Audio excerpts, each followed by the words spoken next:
नमस्कार दोस्तों, स्वागत है आपका वीके न्यूज में। खबर है ऋषि सुनक को लेकर। ब्रिटेन के प्रधानमंत्री ऋषि सुनक को लेकर उनका एक बयान आया था 15 अगस्त को। बयान आप देख रहे हैं, ये ऋषि सुनक का वो बयान है जब उन्होंने श्री राम के नाम का नारा लगाया और ऐसा नारा लगाया कि पूरी दुनिया में ये नारा गूंजा। और अब इसे लेकर भारत में ब्रिटेन के उच्चायुक्त उनका बयान सामने आया और उन्होंने जो कुछ कहा है वो अपने आप में काफी बेमिसाल है। उन्होंने लॉर्ड कर्जन का जिक्र किया। कौन है लॉर्ड कर्जन और क्यों उन्होंने इस तरह की बात कही कि सुनक का ये बयान जो है वो लॉर्ड कर्जन का गला घोटने वाला है। इतिहास में जो लोग रुचि रखते हैं उनको लॉर्ड कर्जन के बारे में जरूर पता होगा, लेकिन जिनको नहीं पता है उनको बताने के लिए हमारे साथ में वीके न्यूज के executive editor Diwakar Vikram Singh sir मौजूद है। उनसे समझने की कोशिश करेंगे कि उनके इस बयान के आखिर मायने क्या हैं। लेकिन सबसे पहले आपको बताते हैं कि सुनक जिस कार्यक्रम में गए थे, बहुत लोगों ने पहचान लिया होगा, मुरारी बापू हैं जो यूनिवर्सिटी है, वहां पर जाकर इन्होंने इस कार्यक्रम में शिरकत की थी और इसी कार्यक्रम में उन्होंने बयान दिया था। ऑक्सफोर्ड यूनिवर्सिटी है ये, वहां पर कार्यक्रम हुआ था और यहीं पर उन्होंने जय श्री राम का उद्घोष करते हुए कहा था, भारतीय स्वतंत्रता दिवस पर मुरारी बापू की राम कथा में उपस्थित होना मेरे लिए बेहद गर्व की बात है। उन्होंने आगे कहा था कि मेरे लिए विश्वास बहुत व्यक्तिगत है, ये मेरे जीवन के हर पहलू में मेरा मार्गदर्शन करता है। प्रधानमंत्री बनना एक बड़ा सम्मान है, लेकिन ये एक आसान काम नहीं है। कठिन निर्णय लेने होते हैं, कठिन विकल्पों का सामना करना पड़ता है और हमारा विश्वास हमें बल देता है। सुनक ने आगे ये भी कहा था कि मुझ में अपने देश के लिए सर्वश्रेष्ठ कार्य करने का साहस, ताकत और लचीलापन अपने इसी धर्म से मिलता है। तो यहां पर सुनक जब धर्म की बात करते हैं तो सीधे तौर पर वो हिंदू धर्म की बात करते हैं और जय सिया राम का उद्घोष भी उन्होंने किया। और इसे ही लेकर अब जो भारत में ब्रिटेन के उच्चायुक्त हैं उनका बयान सामने आया है। उन्होंने सुनक के इसी बयान पर प्रतिक्रिया देते हुए कहा है, क्या आपने कभी सोचा था कि इस 15 अगस्त को जब भारत अपनी आजादी का जश्न मना रहा था, लंदन के 10 डाउनिंग स्ट्रीट में एक ऐसा शख्स होगा जो जय श्री राम बोलेगा। हालांकि जिन लोगों को नहीं पता उनको बता दें, 10 डाउनिंग स्ट्रीट जो है वो सुनक का रेसिडेंस है।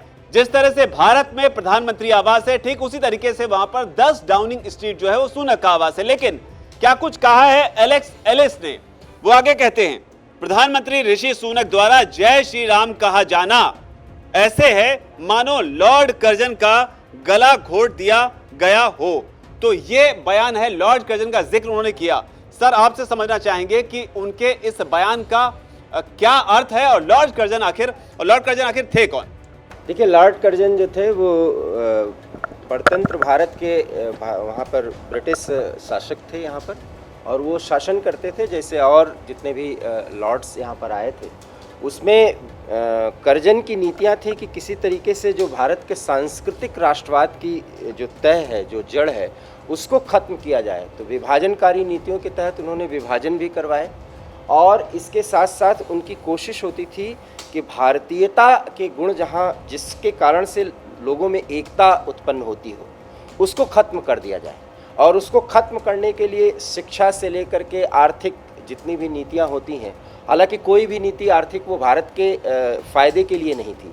वो तो ये था, एक कहावत थी और जिस पर मुझे बिल्कुल नाम नहीं याद आ रहा है, उन्होंने एक किताब भी लिखी कि ब्रेन ड्रेन थ्योरी थी, वेल्थ ड्रेन थ्योरी थी। और वो थ्योरी ये थी कि किस तरीके से भारत को यहाँ से पूरा स्क्वीज किया जाए, निचोड़ा जाए और ले जाकर के टेम्स नदी में वो निचोड़ दिया जाए। मतलब उस समय ब्रिटेन का भी उतना विकास नहीं हुआ था, लेकिन भारत के जितने भी आधारभूत ढांचे थे उनको ख़त्म करना और सांस्कृतिक रूप से जो भारत की एकता थी और जो साझी विरासत थी जिसमें सभी जाति और धर्म के लोग थे, उसको खंडित कर देना। और उसका सबसे बड़ा ये था कि यहाँ पर धर्म का, सनातन का हमेशा से महत्व रहा। अगर परतंत्र भारत में भी हम एक होकर के लड़े तो कहीं न कहीं सांस्कृतिक रूप से भी हम एक हुए। सबके अपने धर्म और मान्यताएं थी। ऐसे में श्री राम का नारा वहाँ के एक प्रधानमंत्री की तरफ से लगाया जाए, दैट मीन्स कि वो सनातन का एक तरह से प्रचार हुआ और सनातन की श्रेष्ठता। और उस देश में जो देश हमारे ऊपर 250 वर्ष तक शासन किया, तो कर्जन की ये थ्योरी थी कि भारतीयों को इतना दबा दो, मनोबल उनका इतना कमज़ोर कर दो कि वो फील ही ना कर पाए कि वो कभी शासन कर सकते हैं। तो 1905 के बाद स्वशासन की मांग जो धीरे धीरे जोर पकड़ना शुरू हुई, वो कर्जन जैसे लोगों की नीतियां थी कि भारत वो ये फील करा दिए थे कि आप शासन कर ही नहीं सकते हो, आपको तैयार करना पड़ेगा। इस तैयारी को लेकर के वो 50-60 साल तक हमारे ऊपर और शासन करते रहे, और वो आज़ादी का मूवमेंट है वो बड़ा लंबा विषय हो जाएगा। लेकिन कर्जन का गला घोटने का जो तात्पर्य है कि कर्जन की जो मान्यता थी कि जो भारतीय मान्यता है, जिसमें प्राचीन मान्यता के साथ जो भारतीय अपने सनातन सोच पर जो बहुत ज़्यादा गर्व करता है, साझी विरासत को लेकर के आगे बढ़ता है, और तब अखंड भारत था, आप इसको मत भूलिए। पाकिस्तान, बांग्लादेश जो आज बने हुए हैं वो भारत का हिस्सा थे, उस पर भी अंग्रेजों का शासन था। तो इसमें कहीं से भी एकता की जितने भी तार थे उसको खंडित कर दिया जाए, धार्मिक रूप से इतने विभेद पैदा कर दिए जाए, आर्थिक रूप से जो हमारे यहाँ जो मलमल बनता था, आपको पता होगा ढाका में मलमल बनता था, तो एका तक वो जो एक साड़ी बनती थी, उस साड़ी में एक अंगूठी से उसको डालिए और वो पूरी की पूरी साड़ी निकाल लीजिए, मलमल में हमारा ये अधिकार था। और ये एक अधिकार भी उन्होंने खत्म किया। तो किया क्या कि हथकरघा उद्योग को समाप्त कर दिया गया। बंगाल में जितने भी बुनकर थे उनकी उंगलियां उनको काटनी पड़ी अपनी, क्योंकि इतना ज़्यादा, क्योंकि वो कच्चे सस्ते दामों पर खरीदते थे और यहाँ पे ले जा करके मैनचेस्टर में वो वस्त्र तैयार करते थे, और वो वस्त्र जब इंडिया में आता था तो 4 गुने दाम पर लोगों को खरीदना पड़ता था। ऑलरेडी भारत को इतना वो कमज़ोर कर चुके थे। तो इस तरह से कहने का ये मतलब है कि आर्थिक, सांस्कृतिक और सामाजिक रूप से जितना कुछ भारत को दबा सकते थे, तबाह कर सकते थे, वो कर्जन ने भी किया।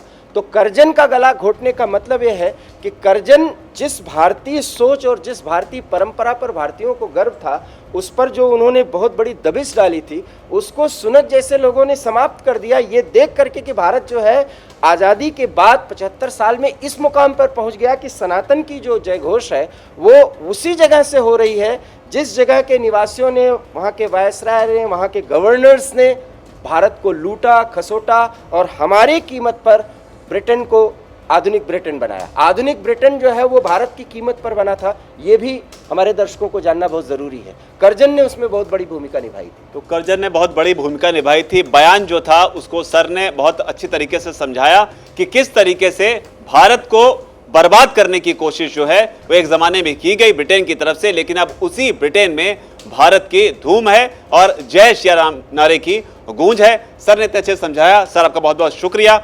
इस रिपोर्ट पर आपकी क्या राय है? जो बयान दिया उच्चायुक्त ने, उस पर आपकी क्या राय है?